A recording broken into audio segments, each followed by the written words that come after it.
Claire here from JH Coaching. One of the things that I often discuss with a lot of athletes, and one of the things that they're often very concerned about in their training, is how many miles a week they are training. So, how many miles a week do we need to train? The short answer is, it depends on lots and lots of things. The first thing to think about is the event that you're training for. Now, with some events, you are easily going to be able to run the length of that event in training. So for track events or for anything really up to around a marathon, you're going to be able to do that in training, and we'll expect to do that in training. Perhaps with the marathon you might call it a day at 22 miles, but you're going to expect to be running at or thereabouts the distance in training. With other events it's a little bit more complicated. There's no way, for example, if you're wanting to do an ultra event, that you're going to be able to run 200 miles or 100 miles lots and lots of times in training. That's not going to happen. So we have to think about it a little bit differently depending on the event.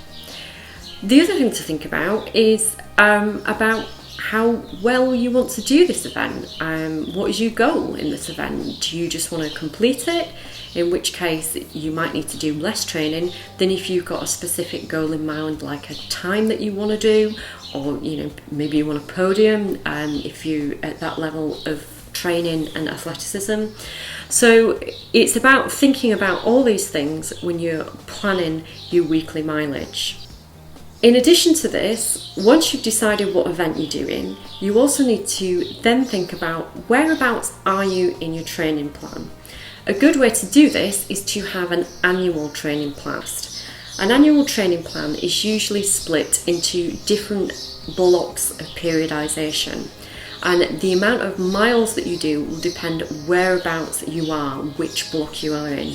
So for example, in a base phase, you might not be doing loads and loads of miles. In a build phase, you might be doing more miles. By the time you get to your peaking phase, you're probably not going to be doing as much miles, because as you introduce more speed into your training, you're necessarily going to have to cut down on the miles that you do. Otherwise you're just going to get overtrained. So it's all about a bit of a balance and thinking about things in terms of how much work you're actually doing in the week, as well as your weekly mileage. And smart athletes and smart trainers know this. They know that it's just not banging out the same thing every week. So as well as your annual training plan, a macro cycle if you like, within that you've also got smaller cycles of training, and these are sometimes called mesocycles. And within each of those cycles, you're not going to be doing the same thing every week. There are going to be some weeks where you're going to be training really hard, and there are going to be other weeks where the focus of the week is recovery, so you're dialing it right back, just really keeping the feet turning over, maybe having a little bit of speed if you recovered enough. So traditionally people work on usually a 3 to 4 week mesocycle. My personal preference for most people is 3, just because it's a bit safer. Why not have a bit more rest if that's going to avoid overtraining? So within that cycle there'll be 2 weeks where you're probably doing quite a lot of mileage once you're in the plan, in your build phase, but on that 3rd week you're dialing it right back to give your body a chance to absorb all that training and recover. Once you get to the peaking phase, especially if it's a season of races, the training in between is relatively light. When I say relatively, that brings us on to our next couple of points. So the first one is about your age. Your biological age can dictate to a certain extent the amount of miles that you run a week. What we know is that for younger athletes in particular, it can be quite damaging for them to do lots and lots of miles. By younger athletes, I'm talking about juniors. The races they tend to enter tend to be of shorter length, and so their mileage would represent that. So once you get older and into masters category, it's often the case that your body takes longer to recover from harder sessions. And so it's really important to give your body that chance to recover.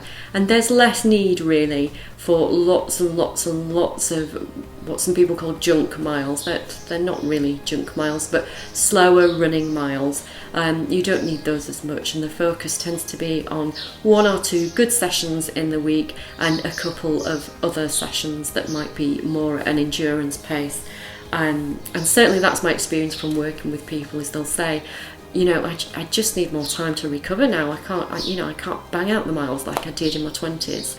In addition to your biological age, there's also your running age. So somebody who's been running since the age of 8 and is now in their mid-20s is going to have a lot more miles in their legs over the years than someone who maybe has just started running 2 weeks ago. So it's really important to think about this when you're thinking about planning your weekly mileage and thinking about where you're at now. So for example, even if you have lots of experience of running, if you've had a long break, you can't just dive back in and run the same amount of mileage that you were doing when you stopped running. We have to build things slowly. So while you might have some experience of running and you might gain that fitness more quickly than someone who's new to it, it is important to build things gradually, whether you're new to running or whether you're coming back from running. But in terms of running age and your experience of running, that is going to dictate the number of miles. The reality is that to become a good runner and avoid injury and overtraining, we need to do quite a lot of mileage at quite a low level of intensity. So really, you need to be going out running and being able to have a conversation. This is great for social running. It means that you can run and have a chat with your friends, but it's that kind of running that is going to build the base fitness that you need in order to be able to do the harder things that you might like to do. If you're somebody who is more serious about their running and wanting to maybe podium at an event, then you might at that point be thinking about putting some speed work into your weekly mileage. Once you introduce speed work into your weekly mileage, you necessarily need to bring the mileage down. There's no way that you can maintain lots and lots of miles and put the speed on top.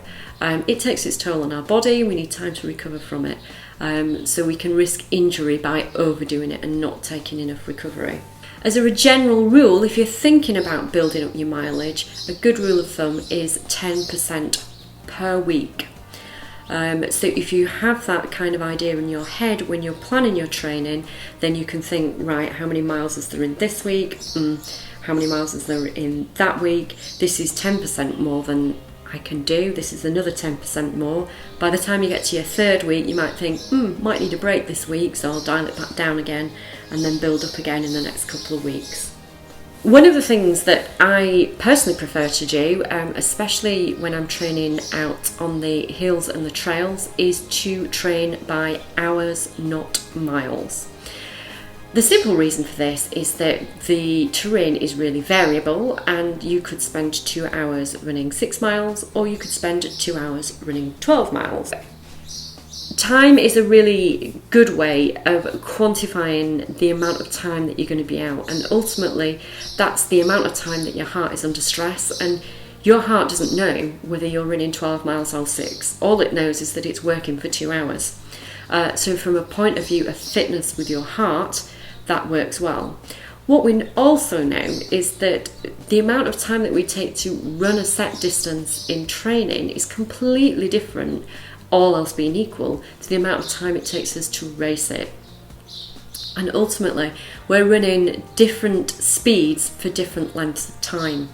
So in training, for example, when you're including some speed in there, you're going to be doing some stuff fast and some stuff slow.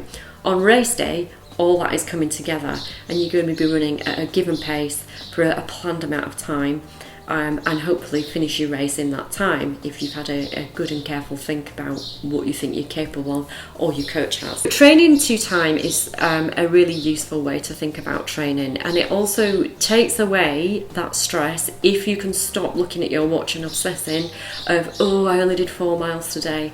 The reality is that, you know, the day after your Tuesday really hard track session, you're not going to be running at the same pace. Even if you're in zone 2, you're not going to be running at the same pace as you are when you come to that fresh. That's part and parcel of running, is that some days you're recovering. So to go back to what we were saying about the annual training plan being a macro cycle, these sort of weeks where you're having hard weeks and easy weeks being the meso cycle, there's also the micro cycle of the week. And on some days you're going to be doing more miles, on some days you're going to be doing less miles and more speed, and on some days you're going to be doing a medium amount of miles possibly. So if you think about that in terms of hours, it's far easier and much better than getting stressed about, oh, you know, my pace today was such and such and it's normally such and such. So think about either relative perceived exertion or heart rate zones if you have them, and the amount of time. The other beauty of this is that if you're really busy, if you do it in time, you know exactly how long you're going to be and how long you've got. So if you know that you've got 8 hours a week to train, you can plan to train for 8 hours. Planning your weekly mileage is something that you do well to think about carefully. If you do it carefully and if you build slowly using that 10% rule, the likelihood is that you won't get overtrained, especially if you make sure you have some easy weeks in there too. I hope you've enjoyed this video. If you would like to see more videos like this and get more helpful hints and tips about running and planning your training and trail racing, then do subscribe to this channel. If you click the bell, you'll never miss one of our videos, because you'll always be informed of when a new one comes out. Thanks for listening and happy running.